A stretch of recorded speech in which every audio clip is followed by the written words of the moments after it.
Salve rapaziada, mais um vídeo aqui pro canal, certo? Um vídeo difícil de fazer depois, né, de mais uma eliminação, mais uma atuação péssima, mais uma atuação da família Dias péssima, mais uma vez um time apático, né, aquele Corinthians que a gente estava vendo jogar de imposição, como foi no jogo contra o Fortaleza na fase anterior. É até difícil falar porque se fazer um gol com 6 minutos de jogo, os primeiros 25 minutos ir muito bem, e aí conseguir tomar 2 gols em menos de 10 minutos é algo que o Corinthians consegue muito fazer isso, né? Nos últimos 6 jogos, como o Vessone trouxe, nos últimos 6 jogos a gente tomou 2 gols em 4. Então, assim, o que a gente mais tinha de forte, que era a parte defensiva, a gente perdeu totalmente. Além disso, a gente vem tendo uma queda de rendimento do Garro muito forte, que o Garro que a gente viu a temporada inteira praticamente não é o Garro que está atuando hoje. É um Garro muito apático dentro de campo, não sei se foi a mudança de esquema tático, não sei se é um cansaço extremo. Já não sei se é panela também, porque surgiu algumas informações já de que os brasileiros não estavam gostando do Ramon pela preferência que ele tinha pelos estrangeiros, enfim, né? Hoje no vídeo a gente vai falar um pouco sobre isso, um pouco sobre a atuação do Corinthians contra o Racing, um pouco também das informações que estão surgindo, né? De que Ramon estaria fora e estaria vindo o Luiz Castro. Essa troca em faltando poucas rodadas para terminar o campeonato, né? Então acho que é muito difícil de digerir tudo isso ainda, mas a gente vai falar um pouco sobre. Vamos primeiro falar sobre o jogo, né? Assim, é difícil até de analisar porque os primeiros 20 minutos o Corinthians foi muito bem, né? O Corinthians estava pressionando o Racing, abriu o placar cedo com o gol do Yuri, uma bola muito, muito genial do Memphis e um gol que era meio que inesperado ali naquele lance com o Yuri. Que colocar um parênteses aqui, né? O Yuri, temporada muito boa do Yuri, muito boa mesmo, daquilo que a gente viu do Yuri de janeiro, com mano, sem mental, totalmente despreparado, errando tudo que podia. Mesma coisa do Yuri que estava acontecendo com o Yuri do ano passado. Esse ano, não sei se foi a contratação da psicóloga, bem provável que seja isso, da psicóloga. Então, o Yuri voltou a marcar gols importantes pelo Corinthians, voltou a ter muito destaque. Óbvio, tem a sua deficiência de jogo, isso é normal, todo jogador tem algum tipo de deficiência, mas a gente não vê mais aquele Yuri do ano passado, que ele recebe a bola bate e vai para fora, entendeu? Então esse Yuri já não, pelo que a gente percebe, já não existe mais. É um Yuri com um pouco mais de refino nas finalizações. Tem errado ainda bastante, ele precisa melhorar muito ainda o aproveitamento dele, mas tem melhorado bastante. O Memphis, bem apagado, provavelmente por causa do cansaço, né? Bateu 90 minutos contra o Cuiabá, bateu 90 minutos contra o Racing, bem provável vai bater 90 minutos também contra a Porcada. Mas assim, não tem muito o que se falar deles dois, o que era dentro do possível fazer, os dois fizeram, né? E aí o Garro muito abaixo, além de ter perdido aquele gol inacreditável, tem uma foto do lance que o Yuri estava totalmente aberto aqui na ponta esquerda, dava para ele ter feito esse passe, é óbvio, mas é muito fácil a gente falar daqui como torcedor, né? Aquela finalização tinha que ser um pouco mais caprichada, um pouco mais refinada do que a gente conhece do Garro, né? Não poderia ter feito o que ele fez. E mais um ano seguido, né, sendo eliminado na mesma fase da Sul-Americana, o ano passado para o Fortaleza, numa atuação pífia, nojenta, ridícula do Corinthians, onde a gente, se eu não me engano, empata em casa e perde fora, alguma coisa assim, se eu não me engano, é a memória.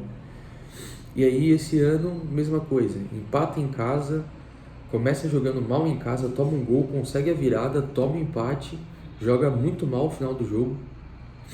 vem para a Argentina, abre o placar cedo e novamente toma virada. Então é assim, é algo que a gente tem que se ficar bastante preocupado, porque a gente tem poucas rodadas do Campeonato Brasileiro, o Corinthians ainda está muito sufocado. Ontem a gente teve um empate entre Fluminense e Bragantino, Fluminense e Grêmio. Então foi um resultado muito importante esse empate, porque com uma possível vitória contra o Palmeiras, o Corinthians já dá uma desgarrada boa ali da zona. Dependendo do que for acontecer entre hoje e amanhã, um empate às vezes também fica de bom tamanho. Mas assim, foi uma atuação péssima. Um pênalti ridículo do Bidu, ridículo. Um jogador profissional fazer aquele pênalti é ridículo. Dar um carrinho totalmente com o braço colado no chão e dizendo que foi um braço de apoio, ampliando espaço, dando margem para a marcação da penalidade, é ridículo. E aí o Hugo fez boas defesas, não teve muito o que fazer, né? Saiu bem no segundo gol, não teve demérito dele em nada, foi bem. E aí o André Ramalho caiu muito de produção, muito. Não sei se foi o julgamento do STJ suspendendo ele de 2 jogos, e isso deu uma balada nele, mas ele caiu muito de rendimento. Desde aquele jogo contra o São Paulo, vem caindo muito de rendimento. A defesa do Corinthians em si, né, caiu muito de rendimento, dando espaços bestas, linha de impedimento errada, fornecendo muitas finalizações, muitas vezes o Hugo tendo que ser o jogador principal do Corinthians no jogo. A gente sabe que quando o goleiro é o principal nome do time no jogo, é porque tem muita coisa errada, né? Então, como foi os últimos 4 anos, né, com o Cássio, tirando ali 2022, que ali foi uma exceção absurda dos anos do Corinthians, né? De resto, foi ali um padrão, o Cássio sendo o melhor do ano praticamente quase todos os anos. Isso não tira os erros que ele teve, né? Mas enfim. E aí as atuações do Garro têm ficado muito abaixo, têm deixado muito a desejar, principalmente em jogos grandes, né? Eu sou um fã do Garro, eu gosto muito dele, mas que em jogos grandes não apareceu. Contra o Flamengo não jogou, contra o São Paulo também não jogou no Brasileiro. Esses 2 jogos contra o Racing não apareceu. Não sei o que vem acontecendo, não sei se é uma função nova que o Ramon e o Emiliano colocaram para ele, de ser esse armador mais recuado. Se a gente puxar um pouco na memória, olhar o ano passado do Renato Augusto, foi praticamente inteiro o Renato atuando mais como quase um terceiro zagueiro, aberto tanto pela esquerda quanto pela direita, vindo pegar essa bola de trás dos volantes e fazer essa armação. Então, boa parte do ano o Corinthians perdeu a parte principal do Renato, que era ter o jogo de frente grudado perto da área, para uma pifada, uma finalização, um cruzamento, enfim. O Garro tem feito muito isso, tem voltado muito esse jogo. Eu não sei se é uma função que o Ramon ou o Emiliano determinaram disso para ele, mas está muito abaixo. Não sei de fato o que está acontecendo. E aí, né, a gente tem as informações que trouxeram que os brasileiros não estão contentes pela preferência que a família Dias tem tido com os estrangeiros, né? Eu não duvido de esses jogadores estarem fazendo como se fosse uma, entre aspas, panela, porque no Corinthians isso é uma constante nos últimos 4, 5, 6 anos, né? Desde ali do Carille em 2019, quando ele não gostava do Matheus Vital, do Pedrinho, dos jogadores mais novos. Foi demitido depois de um 4-1 em cima do Flamengo, tomou um 4-1, né? Foi demitido. Aí em 2020 a gente tem o Thiago Nunes, mesma coisa. Regras novas, métodos mais rígidos, panelada não gostou, caiu. Veio o Coelho, Corinthians e Fluminense no Maracanã, com 15 minutos de jogo, numa falha do Ederson, o Corinthians toma 1-0, o Coelho vai e tira o Ederson, caiu também. Aí veio o Silvinho, Corinthians muito mal ali, início de 2020, início de 2021, desculpa. Antes dele veio o Mancini, O Corinthians teve um sobregás ali no final do Campeonato Brasileiro, começou 2021 com o Mancini, tomou taca do Peñarol na Sul-Americana, eliminado na fase de grupos, demitido. Aí vem o Silvinho, mesma coisa, o Corinthians começa, faz ali, né, Copa do Brasil, eliminado pelo Atlético Goianiense, de forma pífia, né? Aí vem o Campeonato Brasileiro, o Corinthians começa muito mal, aí tem as voltas, né, do Renato Augusto, vem o Juliano, vem o Roger Guedes, aí vem o William, enfim, né? Aí o Corinthians termina o ano razoavelmente bem, né? Classificado para Libertadores, Copa do Brasil, Paulista, enfim, né? Tudo que a gente já sabe que é tradicional ali do Corinthians nos últimos anos, né? Libertadores, Paulista, Copa do Brasil, tá sendo uma frequência, né? Aí chega ali início de 22, panelada de novo no Silvinho, toma, demissão. Que aí aqui eu tô falando panelada, mas todos os técnicos teve os seus erros, né? Isso é um consenso entre todos os torcedores do Corinthians, que teve panelada, mas que também teve erro dos técnicos, beleza. Aí chega Vitor Pereira, e aí a gente já sabe todas as histórias, né? De problema de relação com jogadores, de método de trabalho bem explosivo, de pouca relação entre jogador e treinador. E por incrível que pareça, talvez foi a melhor temporada do Corinthians nos últimos 6 anos. Até ali, depois de 2017, foi a melhor temporada. Então, assim, aí 2022, aqueles altos e baixos antes da vinda do Yuri, briga do Vitor Pereira com o Roger Guedes, porque o Roger queria fazer a função de ponta esquerda e ele jogava ali de centroavante, e aí cutucada nas entrevistas. Enfim, apesar de tudo que aconteceu no ano, né, de 2022, o Corinthians foi muito mal nos clássicos, muito mal. Ganhou muito poucos, se eu não me engano. Então, assim, e foi uma temporada nota 6 do Corinthians, nota 6, né?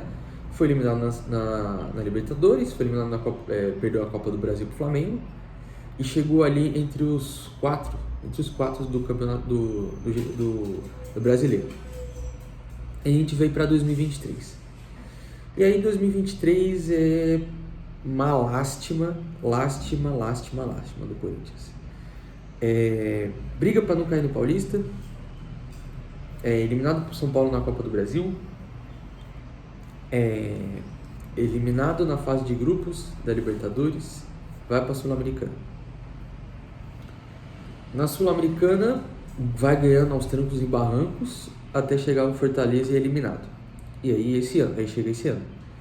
Um paulista nojento,